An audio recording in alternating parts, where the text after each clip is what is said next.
Hello, welcome to chapter 15. In this chapter, we learn about polynomials. And before we can really get into graphing polynomials and finding out really what a polynomial is, we have to know about radicals and complex numbers. Now, this whole lesson, I believe, or you should have been exposed to in the past. However, from now on, we're going to assume that you have this mastered. Like the square root of 18. We cannot leave this as a square root of 18 because that is not simplified. I'm going to show you two methods for simplifying. The first method is the most efficient, however, not always, it's not the most practical each time. What you do is you think of the largest perfect square that goes into 18. I know square root of 9 goes into 18 because it's 9 times 2. So 9 times 2 is 18, so square root of 18 is square root of 9 times square root of 2. Now I can take square root of 9 to be 3. I can't take the square root of 2 unless I wanted a decimal. So now it is 3 root 2. So that's method 1. To do method 2, what I do is I take the square root of 18 and I break it into 2 and 9. And 9 I can break into 3 and 3. So this is called a prime factorization. So I could say the square root of 18 is the square root of 2 times the square root of 3 times the square root of 3. Now I know the square root of 3 times the square root of 3, there's a rule if you multiply the square root times itself of the same square root, it'll equal that number. Kind of a weird way to say it. What I should have said is square root of x times the square root of x will equal x. Because square root of 3 times square root of 3 is 9, square root of 9, and which equals 3. So those two just turn into 1, 3. Now the square root of 2 doesn't have anything to multiply with, so it has to stay under the square root. Alright, so let's work on 32. So pause the video, see what you can get out of square root of 32. Now using the first method, you should get root 16 times root 2, which is 4 root 2. Now using the second method, what you can do is you can pick any number. So let's take 4 and 8. Let's multiply to 32. 4 will break down into 2 and 2. 8 will break down to 4 and 2, which would be a couple more 2's. So I could say, using the second method, root 32 is equal to root 2 times root 2 times root 2 times root 2 times root 2. So these two, root 2 and root 2, becomes 1, 2. These two is another root 2, so that's 2 times 2. Now this root 2 right there has to stay under the square root because it doesn't have anything to multiply with. So this would be 4 times the square root of 2, which is the same answer I got in my first method. Not everybody might know that 16 times 2 is 32. Hopefully most people do. Now 108. This is a situation that not everybody can, off the top of their head, say this is. Oh, if you haven't done this one, pause the video. Do this problem first. This would be square root of 36 times the square root of 3. So that answer is just 6 root 3. It's nice and efficient if you know 36 times 3 is 108. If not, what I do is I know this can divide into 2, so that's 2 and 54. This can divide into 2 again to get 2 and 27. That's 3 and 9, which is 3 and 3. So the square root of 108 is the square root of 2 times the square root of 2 times the square root of 2 times the square root of 3. Oh, I put in 1 too many 2's and 1 too few 3's. Alright, so these 2's will just bring 1, 2 on the outside.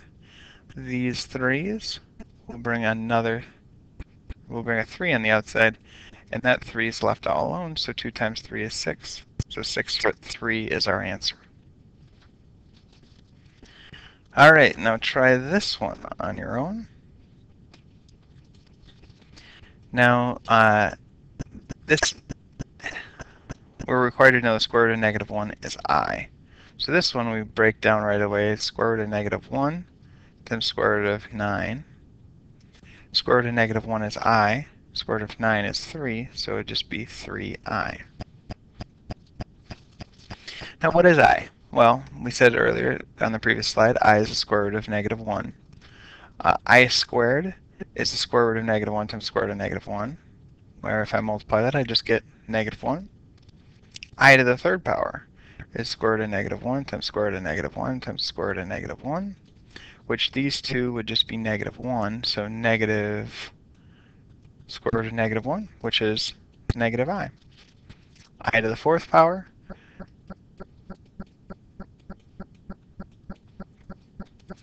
these two would equal negative 1. These two would equal negative 1. So negative 1 times negative 1 would just be positive 1. So here's a cycle of 4 different values that you get out. So I would just be I, or square root of negative 1. I squared would be negative 1. I to the third would be negative I. And I to the fourth would be 1. Now let's simplify this radical. Now the first thing that we do when simplifying these, and there's a reason that we do this initially, and we'll find out later on in the chapter. But if we take out a square root of negative 1, square root of negative 1 times square root of 27, now an I is already on the outside. So the first thing we always need to do if square root's in the parentheses, before we do anything, we take that negative 1 out, square root of negative 1 out. So I root 27.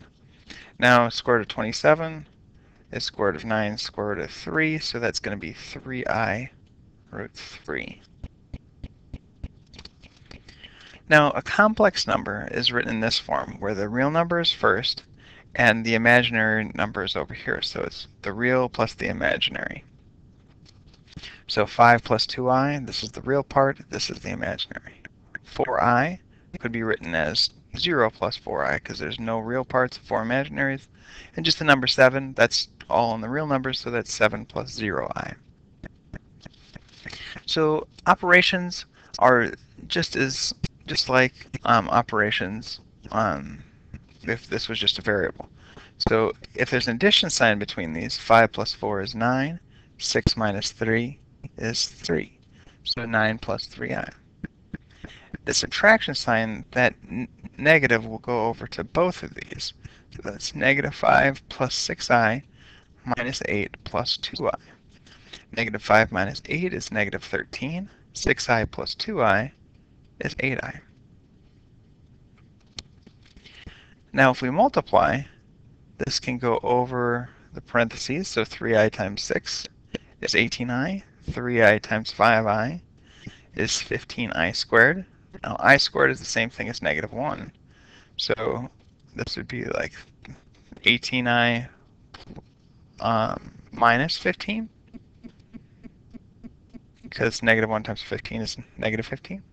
Now we usually write the real part on the left-hand side and the imaginary part on the right-hand side. Now when we do this one, again we multiply over the parentheses. Maybe you should pause this, see if you can do it on your own. This would be 6I minus 5I squared. Negative 5I squared would be plus 5. So your answer should be 5 plus 6I. Now perform this operation. I think you could pause this.